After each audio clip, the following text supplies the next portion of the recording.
Hola, ¿qué tal? ¿Cómo están? Muy buenas tardes. Me encuentro una vez más muy contenta grabando un podcast más que próximamente serán presentados con estos estupendos 3 tomos de la obra La visibilidad de la memoria histórica de la violencia y la vulnerabilidad estructural en las instituciones internacionales y regionales.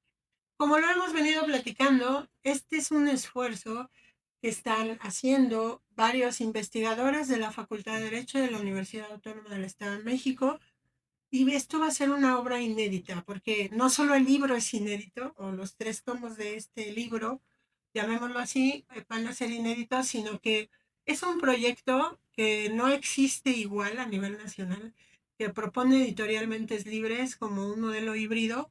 Primero, pues la celebración de un seminario donde todos los investigadores propusieron sus teorías, sus conocimientos en unas mesas de trabajo, y de ahí se ha derivado la escritura de estos capítulos que conforman en su totalidad la obra literaria, y adicionalmente hay un podcast donde cada uno de los investigadores nos está platicando pues cómo se siente, cómo le está yendo con esta investigación y por qué escribieron sobre eso. Y me encuentro hoy con alguien a quien yo quiero mucho, admiro mucho, fue mi maestro y bueno, pues ya no hablamos de años, sino de grandes acontecimientos amistosos, porque más allá de que haya sido su alumna, es una persona que siempre ha estado presente en muchas etapas de nuestra vida, en la licenciatura, en la maestría, también en algunos trabajos en posgrado, y hoy por hoy es uno de los maestros más queridos e investigadores más reconocidos en la Facultad de Derecho. Yo recuerdo más mucho que él también litigó muchos años, pero hoy es 30 años, pero hoy está metidísimo en la academia. Está con nosotros el doctor José Benjamín Bernal Suárez. ¿Cómo estás, querido doctor? Maestro, qué gusto tenerte aquí. Hola Leti, buena tarde. Feliz de estar en este espacio y compartir estas experiencias como tú lo anuncias, porque ahora en esta etapa de investigador, pues es un campo del derecho que invita a reflexionar. Cuando abordamos algún objeto de investigación, Ujú. cada vez que avanzamos, nos damos cuenta que no sabemos nada. Entre más sabemos, más desconocemos, Así es, ¿no? Leti, Más ignorantes somos. así es. Eso es cierto, ¿eh? Porque la ciencia no tiene, pues dicen que la ciencia tiene como sus límites, pero yo creo que el conocimiento científico no lo tiene. Y el conocimiento cada vez va siendo más y más y más grande, conforme exactamente como dices, más vas aprendiendo. Pero a ver, ahora, platícanos, ¿cómo se llama tu capítulo? La afectación psicológica de la infancia que vive separada de sus madres en prisión en el Estado de Qué México. terrible tema. La verdad, sí, yo creo que cuando abordamos un tema, el simple título Ujú, nos ya lleva se ya impacta. a imaginar tantos escenarios como la mente pueda generar. Ujú, Pero esto pues trasciende porque vamos a ver cómo vivimos en una realidad jurídicamente hablando, socialmente ujú. tratada, y esto es motivo de una investigación. Claro. Sí, yo ya que dijiste el título y que bueno, he leído el capítulo, pues yo digo, me pongo a pensar uno no puede dejar de estar empático, ¿no? Yo no me imagino mi infancia sin mi madre, y menos pensando que estuviera en una cárcel. Qué situación tan difícil, ¿no? Pero bueno, qué bueno que existan estos foros, estos seminarios y estos trabajos de investigación en los que ustedes están abonando para que la autoridad pues tome otro tipo de decisiones, ¿no? A mí me gustaría primero que nos platicaras cuál es el eje central de este capítulo y por qué consideras que es un tema urgente y relevante dentro del estudio de la violencia y la vulnerabilidad estructural. Con gusto, Leti. Nuestro capítulo tiene como eje central visibilizar la realidad social desde el sistema jurídico y de protección de derechos de las infancias Ujú. que se desarrolla en el Estado de México en cuanto a las infancias de 0 a 18 años que están con la madre privada de la libertad. y que esto nos lleva a verlo bajo un escenario de los derechos humanos, de los derechos de las infancias. Ujú. Ese es el eje central. Oye, pero sí hay niños que viven dentro de las cárceles, ¿no? Sí, Y más o menos, ¿y por qué unos no viven con sus madres? porque hay una ley de ejecución Ah, sí, de penas la Ley que Nacional de Ejecución Penal. sí, Ajá. que es federal, que hace referencia que un niño o niña que ingresa o nace en un centro penitenciario con su madre Ujú. debe estar de 0 hasta 3 años Con la mamá. con la mamá, generalmente. Ujú. Por tanto, tuvimos oportunidad en otra investigación de llevar a cabo algunas encuestas y en el Estado de México existen aproximadamente un dato que todavía no lo actualizamos porque no se tiene, que es otro dato, unos 23 o 24 niños y niñas que viven en centros penitenciarios, pero viven. No podemos decir que son privados de su libertad porque ellos no lo están así. Pues no. Hay No, pero que, están en reclusión también. bueno, sí, aun cuando hay que tomar en cuenta, Leti, que la historia nos lleva a dar el dato de que los centros penitenciarios se edificaron para hombres. Ay, Y tengo a otra través del pregunta, pero ahorita tiempo, te a digo. través del tiempo, pues ha habido también ya Sí, mujeres, sí, claro. pero el diseño fue Es para para hombres. hombres. Ujú. Hoy en día se han implementado en algunos de los centros penitenciarios en Estado de México espacios para dar Co- cabida Como a una de. mujer con un Ajá. niño, con una niña, pero no en las condiciones que se requieren.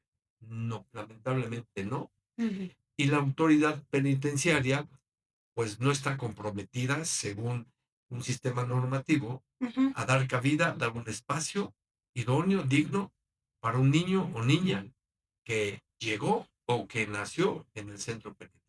Fíjate, y ahorita que estás diciendo esta parte que las cárceles fueron diseñadas originalmente para hombres, esto me lleva a la siguiente pregunta, ¿no? Porque esto pareciera que es una memoria histórica. La memoria histórica nos lleva a pensar que las cárceles solo eran para hombres. Hoy ya no. Hoy ya hay centros penitenciarios hasta exprofeso, ¿no? Para. Féminas. Ajá. Pero a ver, y desde tu perspectiva disciplinaria, como de la índole que tú quieras, social, jurídica, política o histórica, ¿cómo entiendes en este problema, el problema de la memoria histórica, y qué papel juega todo este tema de la memoria histórica en la construcción de justicia y reparación de daño? Porque, a ver, ya hay cárceles para mujeres, pero no es suficiente. Es correcto, no hay nada que pueda satisfacer una necesidad penitenciaria para hombres o para mujeres. Ujú. Pero bueno, memoria histórica permite definir el concentrado de desventajas como exclusión, discriminación, violencia, no accesibilidad, desigualdad como figuras sociales que no estaban contempladas en un sistema normativo. Ujú. Para las personas privadas de libertad y para las infancias en México, el reconocimiento como sujetos de derecho ingresó al sistema normativo con motivo de la reforma constitucional en 2011 Ujú. en materia de Derechos. derechos humanos. Desde Ya. entonces ya son sujetos de derecho. Y ya, pero, o sea, es que eso que estás diciendo es muy grave, ¿no? O sea, ¿y qué pasó en todos los años anteriores? Bueno, ¿Y qué ocurría? No eran visibilizadas ni eh, las madres ni sus hijos. Este, sí, por supuesto, pero en México fue uno de los países que ingresó a este sistema normativo de protección de derechos humanos, pues casi al último, es decir, esto obligado porque así fueron las normas internacionales que por no respetar los derechos humanos se emitió una recomendación para que el Estado mexicano lo hiciera. A sí, raíz de claro. ello, pero ello no implica que ya todo está ajustado y respetado y protegido. Claro, no, no. Oye, y en este capítulo que tú escribes, doctor, ¿qué instituciones internacionales o regionales analizas y cuáles son las principales limitaciones o desafíos que identificas en la actuación frente a este contexto de violencia? Pues bien, aquí tenemos que hablar de un contexto internacional y nacional.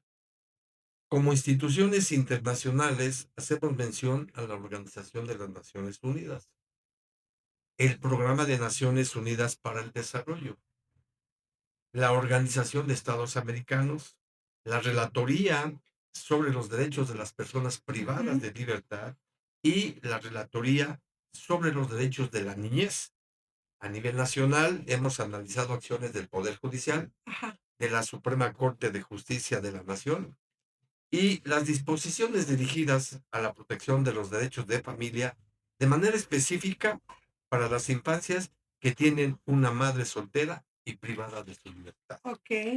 Las principales limitaciones consideramos que se presentan a pesar de la inclusión de México al Sistema Internacional de Derechos Humanos en 2011 y como consecuencia de ello, la incorporación a una perspectiva de derechos humanos y la perspectiva de infancias consistente en una serie de documentos internacionales firmados y ratificados por el Senado de la República ante la Organización de Estados Americanos y la Organización de Naciones Unidas de manera obligatoria y transversal para los sistemas de gobierno federal, estatal y municipal.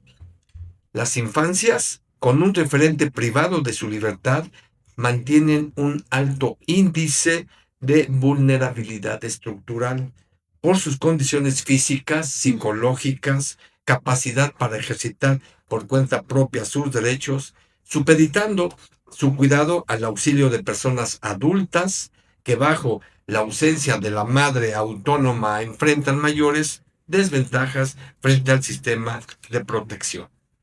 Oye, y la verdad es que aquí es muy evidente la reflexión que hay que hacer de, pues México se ve instado a entrarle, pero porque es un movimiento global. Y firman documentos en el Senado y se comprometen y bla, bla, bla. Bueno, pero cuando tú vas a una cárcel ves otra realidad. Ese es, Entonces, ajá, bueno, y ahí es donde ves las verdaderas limitaciones de una institución, ¿no? De que tienen en resguardo a una mujer que por una desgracia cometió un hecho delictuoso y, o bueno, ya delito y tiene que estar ahí. claro, precisamente ese es un fenómeno social que se Ujú, vive en México, que claro, no es únicamente en nuestro país quien vive estas situaciones, ujú, pero sí implica que, en efecto, la realidad es otra, frente a un sistema normativo ujú. que podemos hacer referencia a instrumentos internacionales, nacionales, pero no basta porque esto no cumple con los estándares internacionales. Oye, doctor, ¿y podrías compartirnos algún caso o experiencia o hecho histórico de, porque, pues, de lo que has investigado y de lo que escribiste que a tu juicio ejemplifique de manera muy clara esta persistencia de estructura de vulnerabilidad pues en las cárceles, ¿no? Básicamente ahí es donde, Así. o en la institución que tú quieras compartirnos alguna experiencia. En nuestro capítulo, compartimos que a través del método jurídico empírico y del análisis cualitativo, se contrasta el fenómeno social de separación de las niñas, niños y adolescentes y sus madres Ajá, en entornos de privación de libertad frente al marco normativo de protección de derechos humanos claro. y la evaluación de las acciones efectuadas por las autoridades del Estado mexicano Ujú. en cumplimiento a sus deberes constitucionales relacionados con la protección de la familia y de la infancia. Es decir, tenemos un sistema normativo que protege los derechos de la niñez, los derechos de la familia, los derechos de las personas privadas de la libertad. Sin embargo, Esto, en una realidad que comentábamos hace un momento, no es atendible. Hay factores que podemos señalar porque finalmente el hecho, por ejemplo, de que una autoridad de procuración de justicia eh, detenga a una persona que cometió supuestamente un hecho ilícito y trae consigo un niño o niña de 0 a 3, bueno, de meses o hasta 3 años, nos encontramos con que el personal en ese primer contacto no tiene conocimiento de lo que debe de hacer. Y si así vamos transitando hasta el ingreso en un centro penitenciario, es igual. No tienen conocimiento y además de no tener conocimiento, no hay espacio suficiente para que entonces, ¿dónde se va a quedar el niño o Y la niña? allí, digo, nuestro tema es jurídico, pero ¿qué pasa con la psique del niño y en su desarrollo humano y su desarrollo mental, físico, espiritual, emocional? Porque como que es atacado en todo, ¿no? Precisamente el tema que se aborda en este capítulo es la afectación psicológica. Ajá, exacto. Esto, desde luego que no es algo simple de decir que se le va a afectar. ¿Qué consecuencias pueden tener? Pues hablamos de una estigmatización y exclusión Sí, por parte de la comunidad. O sí. sea, ya lo marcan de por vida. Dificultades en el aprendizaje, diserción escolar y aislamiento de sus pares. Es decir, si hablamos del niño o niña que está dentro de un centro penitenciario, también tiene afectaciones psicológicas. Ujú. ¿Por qué? Porque eh, en alguna ocasión se entrevistó a una persona que compurgó su pena y tuvo sus hijos en prisión. Pues ellos no conocían lo que era La libertad, la libertad. claro. Son Qué afectaciones que difícil, trascienden de toda la vida, ¿no? qué complicado. Hablamos también de otras afectaciones como la ansiedad, sentimiento de culpa, manejo deficiente de emociones, repeticiones de patrones, ¿no? Es decir, ¿qué es lo que va a hacer un niño si está dentro o afuera? Pues va a imitar lo que vivió o lo que sabe que hizo su madre, ¿no? No, y además dicen que los niños del 0 a 7 años es cuando como que más absorben la información, Por ¿no? supuesto, esa es una... Formativa, digamos. Exacto, sí. Qué difícil, qué complicado. Bueno, hace ratito nos decías que en este tema implementaste una metodología empírica, pero aquí te pregunto, en tu enfoque teórico o metodológico, como investigador, ¿qué usaste, no? ¿Qué metodología? ¿Y cuáles fueron las ventajas que encontraste en estas acciones para abordar este fenómeno? Con gusto, Leti. Mira, se hizo una investigación documental Ujú, con la finalidad de integrar un marco conceptual sobre la familia, ujú. las niñas, niños y adolescentes y las familias madres solteras. Es Ajá. decir, ¿qué es un marco conceptual? Discernir un término, un supuesto. ¿Qué significa? Ese es un marco conceptual. Saber cómo se entiende a la familia, a las niñas, niños y adolescentes, Ujú, madres solteras. Segundo, integrar un marco jurídico ujú. internacional y nacional relacionado al derecho a la familia, Ok. derecho a la familia, el principio de interés superior de la niñez, el derecho de las niñas, niños y adolescentes al desarrollo integral y el derecho a la convivencia de la madre y sus hijos en entornos de reclusión. Y un marco referencial a partir de los trabajos y estudios realizados en el área de psicología. Pues súper interesante, ¿no? Realmente fue un estudio que trajo muy buenas acciones para llegar a unas conclusiones verdaderamente impactantes, ¿no? Sí, desde luego que toda investigación, como tú Siempre es también como, especialista eres en investigar, nos lleva a encontrar hallazgos, ¿no? Es decir, sí, el objeto de la investigación surge de es una inacabada. problematización. Sí, Hay que ver cuál es el fenómeno. sí. se hace un estudio, metodología, etcétera, y a qué llegamos, ¿no? Para que esto de alguna manera sea útil Claro. a los sectores gubernamental, académico y social. Sí, y aquí es interesante que nos pudieras también comentar. Después de toda esta metodología, esta investigación, las conclusiones a las que arribas, en tu percepción, ¿cómo dialogan tus hallazgos con los marcos normativos internacionales de derechos humanos? ¿Realmente son congruentes? Al menos normativamente pues está homologada la legislación, pero en de lo que hablamos como ya las conclusiones de una investigación, ¿existe realmente una brecha entre el discurso jurídico y la realidad? Bien, la perspectiva de derechos de infancia del Sistema Internacional de Protección de Derechos Humanos reconoce el compromiso frente al Sistema Nacional y Estatal de Protección de los Derechos de Familia desde las infancias que tienden a su madre autónoma privada de libertad, como una experiencia y fenómeno social que adquiere implicaciones de inminente protección de los derechos a través de los temas gubernamentales. Sí, existe una brecha, porque al analizar el marco normativo, al parecer a primera vista, el Estado mexicano ha dado cumplimiento a sus deberes de protección de la familia y de la niñez Normativamente. en entornos de privación. No obstante, en los hallazgos se hacen patentes deficiencias en su aplicación. Sí, claro, entonces no hay, no, el discurso y este Exacto. diálogo Sí, completamente ajeno, ¿no? sí, A por la realidad supuesto. social. Hemos comentado que podemos contar con un sistema normativo viable, pero si no se aplica, de nada sirve a la O sea, sociedad. las normas están bien.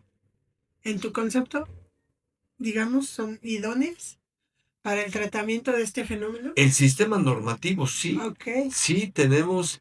¿Y qué hace falta ahí para quitar esa brecha de diálogo entre la realidad y la normatividad? Quiero compartirles que consideramos que debe haber una coordinación interinstitucional, gubernamental y social para que se pueda abarcar esta problemática por estos factores. Es decir, por ejemplo, si ingresa una persona con un niño o niña de esta edad corta, em, solamente la autoridad penitenciaria es la que observa y nada más. Pero ¿qué pasa Y los con políticos. el sistema educativo? Exacto. Educativo, de alimentación, Ah, de seguridad, de un espacio digno. Eso no lo atiende porque, según la norma, no le compete a esta autoridad penitenciaria. Entonces, si pudiéramos establecer una coordinación, pues esto sería algo que estaría beneficiando para que realmente se protejan estos derechos, ¿no? Ahora, si está afuera, sabemos que el niño, la niña, pues prácticamente la familia acogida, pues pensamos en abuelas o abuelos maternos, ¿no? Que pudieran ser red familiar. los que tengan esa disposición, porque también el problema que ya con esa estigmatización, pues también son rechazados no fácilmente. Familias o parientes, vecinos, pueden acoger a un niño porque saben que la madre está en prisión, ¿no? Entonces, Claro. ese es un tema delicado, pero no hay un seguimiento. No se sabe cuántos hijos de madres privadas de su libertad están afuera. No se sabe. No se sabe con quién están. No se saben cómo viven. Y eso es un fenómeno social que puede incidir en aspectos negativos en una sociedad. Pues sí, porque están en una escuela del crimen. ¿Qué Exacto, pueden aprender ahí? exacto, sí, Aunque sean pequeños, pues ya es escuchan, la ya invitación, exacto, ¿sí? ya entienden algunas cosas, ¿no? Qué situación tan terrible. Sí. Oye, en tu opinión, ¿cuáles son estos factores estructurales que perpetúan la violencia dentro de los sistemas institucionales que investigaste? Pues mira, el sistema cultural de discriminación y violencia, el sistema educativo y la ineficacia de incorporar a nivel nacional la educación en derechos humanos y el sistema de violencia institucional. Ujú, Yo creo que esto es algo que debe de atenderse de forma inmediata. ujú. Y la verdad no, a ver, y aquí te pregunto, ¿no? Abundando un poquito en esto, ¿y los políticos están en contexto, conocen algo de esto que ustedes han estado investigando? ¿O piensas compartirlo con ellos para, pues no sé, que hagan conciencia, que tomen decisiones, a lo mejor que le puedan insertar un poco más de presupuesto a estas necesidades? O que como que dónde te ves platicando sobre esto, ¿no? Compartiéndolo para Sí, el desde impacto luego social. que esa es la intención, Ujú, como tú lo advertiste al inicio. Esta es una obra que elaboramos varios cuerpos académicos y que lo que pretendemos, una vez que ya esto se nos permita, presentarnos a instancias educativas, a instancias gubernamentales, pues para que precisamente sirva de apoyo, porque ahora el problema también hay que tomar en cuenta que los protocolos de actuación son instrumentos que indican paso a paso lo que los funcionarios deben de realizar. Por tanto, también esto nos llevó, perdón, en otra investigación a hacer un estudio de cuántos protocolos tenemos en cuestiones penitenciarias con personas en crianza en prisión, y realmente hay 2 nacionales y 2 locales. ujú. Eso habla de que no hay una atención, por lo que tú preguntas, ¿no? Sí, ¿Qué hacen los funcionarios? Pues atienden lo que entienden y pueden es que atender. yo me imagino un funcionario, por ejemplo, del área de penitenciarías o de Ajá, prevención y de reinserción social, que de prevención no tiene nada, ¿no? así Ya por es. eso ya se les cambió el nombre. Reinserción social. Yo creo que los veo como con un cúmulo de problemas que atender urgentes, como darles de comer, como darles atención médica, como ¿no? Pasar la lista que no se les haya fugado a Sí, alguien. ajá. Y entonces yo creo que ese es el de las prioridades. Esto es casi, ni siquiera está en la lista de prioridades. En efecto, yo comentaba que los centros penitenciarios están comprometidos para atender a los que están En privados de su reclusión, sí. libertad en cualquiera de las modalidades. Y aún así no cubren esas necesidades Mm, porque hay más internos sí. de los que se puedan tener. Menos podrán dar paso a una atención de niñas o niños que estén junto a su madre. Ajá. Es difícil, pero en efecto, aquí tal vez estamos ante una falta de recursos humanos, materiales, para poder dar atención a este problema que hoy nos ocupa. Oye, qué tema, ¿no? Tan interesante. Bueno, y después de toda esta investigación, ¿qué nos puedes decir acerca de las transformaciones institucionales, sociales o culturales que pudieran ser indispensables para avanzar en este tema o en este problema social a escenarios más justos y protectores de derechos humanos? Pues consideramos que sería la aplicación de las políticas públicas destinadas a la protección de la convivencia familiar en contextos de privación de la Volvemos libertad. a temas del gobierno, ¿no? Pues son políticas públicas porque precisamente esa es la parte del sistema gubernamental. A Exacto. ellos compete. Y además, una estadística oficial adecuada que permita mantener un Es que seguimiento ese es el tema. seguimiento oportuno sobre los índices de madres privadas de libertad a nivel federal y estatal, así como la evaluación del número y calidad de espacios destinados a convivencia familiar con los hijos. Y la práctica de medidas suficientes para atenuar las consecuencias psicológicas Ujú, que sufren las infancias que se ven vulneradas en dichos entornos de crianza, ujú, lo que puede traducirse en medidas preventivas, como la sensibilización del personal policial y penitenciario, o medidas de seguimiento tendientes a supervisar la calidad de vida de las niñas, niños y adolescentes que viven separadas de sus madres, privadas de libertad. Es decir, no es únicamente el dirigir una atención a un punto, sino debemos abarcar todo lo que da como consecuencia que el niño o la niña no esté con su madre. Es como un tratamiento global, ¿no? O holístico. Hay Exacto, que atender sí, todos los aspectos. Pero esas transformaciones pues tienen que traer aparejada la voluntad de todos. por supuesto. Y más como señala la voluntad política, Sí, es importante. pero es Creo que sí. importantísimo primero que ustedes están haciendo este esfuerzo investigador, ¿no? Científico, para que estas problemáticas se visibilicen.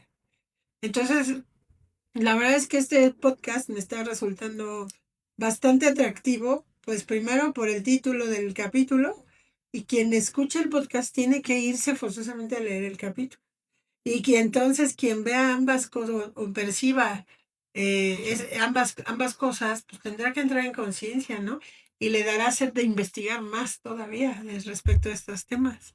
Así es, Preti. Y oye, como investigador, después de que has realizado todo este trabajo y que te percibo muy sensible, ¿no? A este tipo como de causas, ¿cuáles fueron tus aprendizajes personales o éticos que te dejó este proceso de escribir sobre este tema y revisar estos contextos de violencia histórica? ¿Quién es Benjamín antes y después de escribir este capítulo? Bueno, debo compartir con las personas que nos escuchan y con Leti que tuve la oportunidad de escribir un libro, Derechos Humanos de la Familia. La familia. La familia es algo fundamental. Ujú.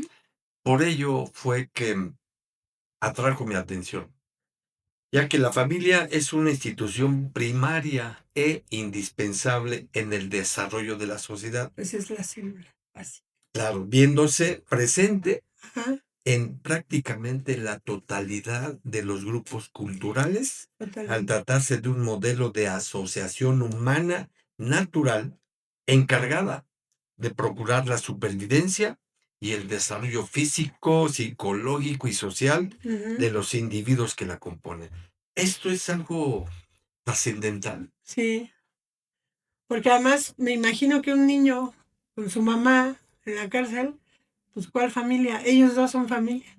No hay una identidad ni hay un sentido de pertenencia que Exacto. a cualquiera de nosotros nos lo dieron desde que éramos chiquitos. Nos decían, esta es tu familia, papá y mamá, esta es tu casa, tu hogar, tus hermanitos, no sé, es vivir diferente, ¿no? Que bueno, debo decirte que hablar de la familia nos lleva, y en este capítulo nos llevó a hacer el estudio, cómo se ha ido desarrollando la familia, Cómo se ha ido pero desintegrando, pero sociológicamente. hablamos de tipos de familia. Así es. La familia tradicional que Ajá, conocemos, sí. padre, madre, hijos, la familia en transición Mm, y la familia emergente. mm, La familia en transición es la que ha, em, se ha generado por la disolución del vínculo matrimonial, por los divorcios, por las separaciones, etcétera.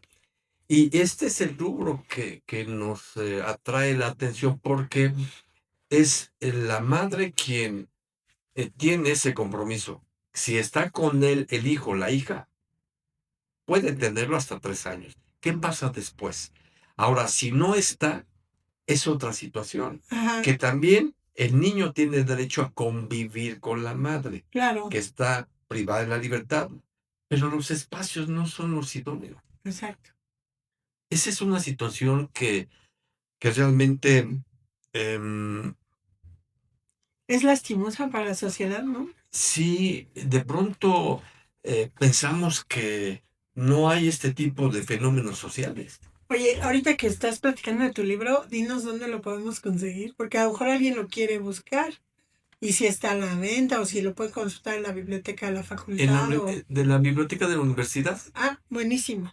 digo, librería de la universidad. ¿Nos puedes recordar cómo se El llama? derecho humano a la familia. Hay que meter un gol. Sí. Fíjate que ahorita que estás hablando de esto, bueno, voy a sacar un comentario a colación. He escuchado a veces un podcast de un señor que se llama Jorge Serratos. La verdad muy recomendable, porque ahorita que hablabas de eso, de la familia, bueno, no les quiero spoilear mucho, pero él tiene un podcast de Vancomer o de BBVA. Aquí puedo decir marcas, no tengo problema. Sí. Pero él sale en un podcast platicando una historia de la que, pues, primero su mamá lo fue a dejar a un orfanato, porque pues no se podía hacer cargo. Al año regresó, ya viene por mí mi mamá. No, te traje a tu hermanito y te haces cargo de él. Y los dejó a los dos. Bueno, palabras más, palabras menos. Él estuvo 9 años en el orfanato. Y no, todo le pasa. O sea, está increíble su podcast. Ojalá lo puedan escuchar. Pero a lo que voy es a esto. Cuando él sale del orfanato, pues no tiene un para qué y se mete con grupos de pandilleros. Sí, claro. Es lo razonablemente lógico. Estando con ellos sufrió de todo, robó, hizo... Ahí platica toda su historia. Es una cosa impresionante. Y platica que varias veces lo golpeaban otros grupos de pandilleros. Claro. O los grupos de... Y que de repente llegó un joven también de otra pandilla y que con sus amigos le pusieron una paliza a los que le estaban pegando. Y él les dice, el que llega a defenderlo, les dice, con mi hermano no te metas y lo que quieras con mi hermano, conmigo. Y él le resumba en ese momento la palabra familia. Aquí hay familia. Y es cuando se mete al tema de los pandilleros todavía más fuerte. Y escuchen ese podcast, se lo recomiendo porque está buenísimo. Porque hoy es un mentor, hoy tiene podcast, tiene millones de seguidores, es doctor en Derecho, es doctor en Psicología, es doctor en Educación, tiene no sé cuántas maestrías. O sea, sufrió un proceso de transformación, pero me llamó mucho la atención y lo comparto por este tema que tú traes, que seguramente, bueno, pues es a lo que aspiran estos pobres niños. Digo, pobres, no quiero oírme despectiva ni, ¿no? Simplemente digo, no traen esa misma oportunidad que cualquier otro niño en la vida. Normal, ¿no? Y eso es lo que tú quieres hacer ver en este capítulo. Sí, realmente vemos cómo lo que en un principio, como estudiantes de derecho, se nos decía que la familia era la base de la sociedad. Sí, claro, o sea, así se nos educó. Ajá. Sí. La célula de la sociedad. De la sociedad. Y si las células están enfermas, descompuestas. Pero ahora hay instrumentos internacionales, nacionales. La propia Constitución, en el artículo 4, establece el compromiso del Estado de la protección y fortalecimiento de la familia. Exacto, sí. Pero volvemos con el tema. Esto tiene que ir más allá de un sistema normativo, sea operativo, para que esto cambie. Si no lo logramos por esa vía. Y como sociedad civil también podemos intervenir. Claro, debo compartirles que hay organizaciones de la sociedad civil que hacen una labor impresionante. Para no ser comerciales, pero hay algunas que llevan hasta alimentos a los niños y niñas en centros penitenciarios. Pues sí. Alimentos ya muy ad hoc para ellos, porque seguramente en la alimentación normal no los tienen. Bueno, ese es otro tema. Cuenta. Es otro tema que no hay una alimentación idónea para este tema, ¿no? Debo también compartirles que con estos esfuerzos académicos también se han involucrado en otras líneas de investigación, en la salud, en la educación, en la psicología, en la arquitectura. Sí, claro. Bueno, en el diseño de espacios. Claro, la accesibilidad, ¿no? Sí, nos lleva a que cada investigador tenemos un grupo para seguir apoyando. Qué fuerte, ¿eh? Está muy bueno tu tema. Y pues bueno, ya para ir cerrando esta entrevista tan interesante, platícanos, doctor, ¿qué mensaje te gustaría dejar a los lectores de tu capítulo y a quienes escucharán este podcast sobre la importancia de visibilizar estas memorias y estas vulnerabilidades? Digo, hoy estamos hablando de un tema específico, pero hay muchas.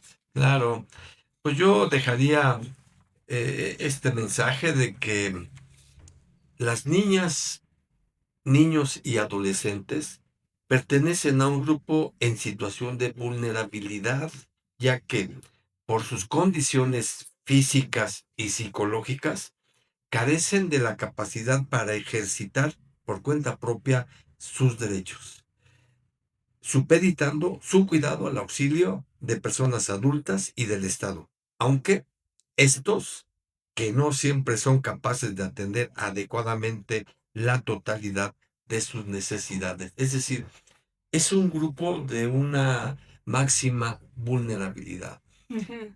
y debemos atenderlos. Ese es el Sí, porque mensaje. aparte están tan pequeños que ni se pueden expresar. O sea, Claro, no solo es que sean y que niños, además no eran sujetos de derechos, no aparte, eran sujetos de derechos. mucho menos de obligación. Bueno, por supuesto. Sí, sí. Oye, y bueno, pues ya para cerrar, a mí me gustaría saber si hay algo que yo no te haya preguntado en todo esto y que te gustaría compartir en esta entrevista. Bueno, yo creo que aquí dejar, además del mensaje, una, una invitación a quienes nos escuchan y puedan atender estos mensajes, que nos involucremos desde nuestras áreas o trincheras para que podamos avanzar. No es únicamente el Estado a Ujú. quien le compete el que se atiendan las necesidades de la sociedad. Yo creo que podría señalar que habemos tres sectores fundamentales: sector gubernamental, académico Ajá, y social. así es. Ellos, o los que formamos parte de estos sectores, pues que hagamos nuestra tarea Sí, para que se visibilice estos aspectos que de pronto no nos percatamos que existen. así es. Somos muy insensibles a Así todo es, esto. así es. Oye, doctor Benjamín, José Benjamín Bernal Suárez, muchísimas gracias por tu participación en este podcast. Para nosotros ha sido un privilegio, como Editorialmente Libres y para tu servidora Leticia Cisneros, el tener esta oportunidad hoy de entrevistarte después de tantos años de conocerte, de agradecerte la formación que nos diste a muchos de los que hoy somos tus colegas, ¿no? La verdad es que está increíble que hoy nos encontremos en otra dinámica pero como siempre compartiendo el conocimiento jurídico. Para mí es un privilegio el apoyarles con este proyecto y seguramente daremos mucho de qué hablar el día que se presente. ¿Cómo No, al ves? contrario, Leti, muchas gracias. Valoro y reconozco tu apoyo que brindas a cuerpos de investigación, pero que más allá de un evento académico, yo creo Sí, que claro. trascienda para que realmente lo que generamos pueda servir a la sociedad. No que sea un libro más Ujú. que vaya Al a la acervo, sí. biblioteca, al librero, ¿no? Otra modalidad interesante, y ahorita que estás comentando esto, estos libros van a estar en el área de acceso libre y Ujú. gratuito de la editorial Mentes Libres para consulta y descarga, ¿no? ¿Por qué? Pues porque Yes. son libros de carácter científico que están Así es. produciendo ustedes y entonces cualquier persona que quiera leerlos los va a poder bajar de nuestra página. Perfecto, ¿Qué me te parece muy bien parece? y yo te agradezco el tiempo y la disposición. Muchas No, al gracias. contrario, agradecemos muchísimo al doctor José Benjamín Bernal Suárez el que haya participado en este capítulo de podcast denominado La visibilidad de la memoria histórica de la violencia y la vulnerabilidad estructural en las instituciones internacionales y regionales. Como siempre, es un gusto poder enviarles nuestros mejores deseos y bendiciones a cada uno de ustedes. Muchísimas gracias.